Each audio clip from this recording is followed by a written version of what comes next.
Now, having done that, we're going to switch to another type of electricity. This thing is something called a Tesla coil. So this was using basically what we would call static electricity. The charge just built up, built up, built up. Now, this one is actually, in a sense, a very large transformer. Okay, if you've ever heard of a transformer, you can use a transformer to change the voltage. You generally have these on the street by your house to change the voltage. So essentially what we have here is a coil, what they call a primary coil, and this thing is a secondary coil. And this thing was built entirely by our students in collaboration with some retired engineers who help us out.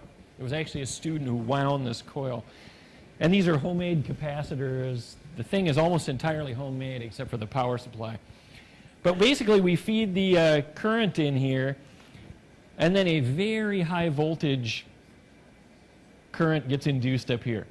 The other thing that happens is it goes back and forth very, very quickly. So instead of like the static electricity, it wasn't going back and forth at all. It just builds up, builds up.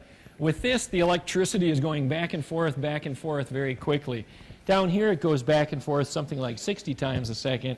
In here, it's like 100,000 times a second. It's very, very high frequency, which is a good thing. It turns out that that makes it less dangerous, okay, which is important.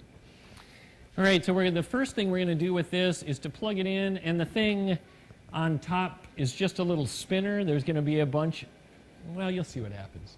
Let's go ahead and plug the thing in.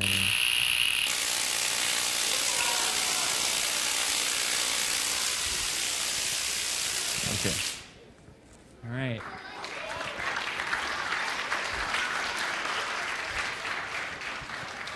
Now, if you notice the thing spinning around on top, okay, there's actually electricity coming off of it, electrons. And as they come off, it's kind of like a little mini rocket. It shoots electrons off the back, and it makes the thing spin around. So let's do that one more time, and then we'll do the next thing. So once again, here it goes. All right. Now, thank you. We have one more thing we're going to do with this, and so we have some assistants who are going to come on out. A bunch of the crew. All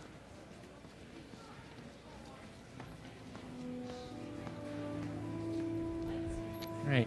Now here we have some fluorescent light bulbs. Okay. Normally you have to have these plugged into some kind of power source to get them lit up, right?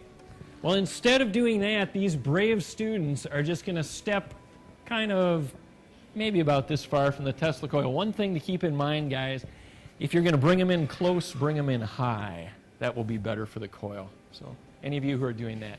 All right. So we're going to go ahead and we're going to plug it in again. We're going to darken the lights, and the students are going to, we'll see what happens to these fluorescent light bulbs. So go ahead.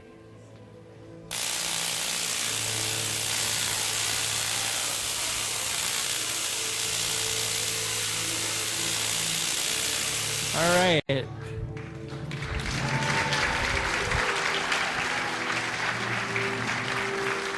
Now we're going to do this one more time, and I'm going to ask some of the students to hold the bulb halfway and some of them to hold it at the bottom. And we'll do that again, and once again, let's just see what happens. So go ahead whenever you're ready.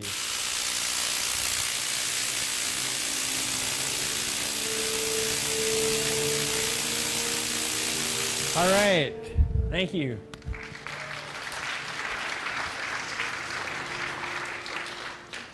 Now what's happening in this case, this thing is actually generating what we would call an electrical field. And even though the students are over here, there's enough voltage between the two ends of that thing, it lights it up. So if you want to think of it this way, you could think of it as wireless transmission of power.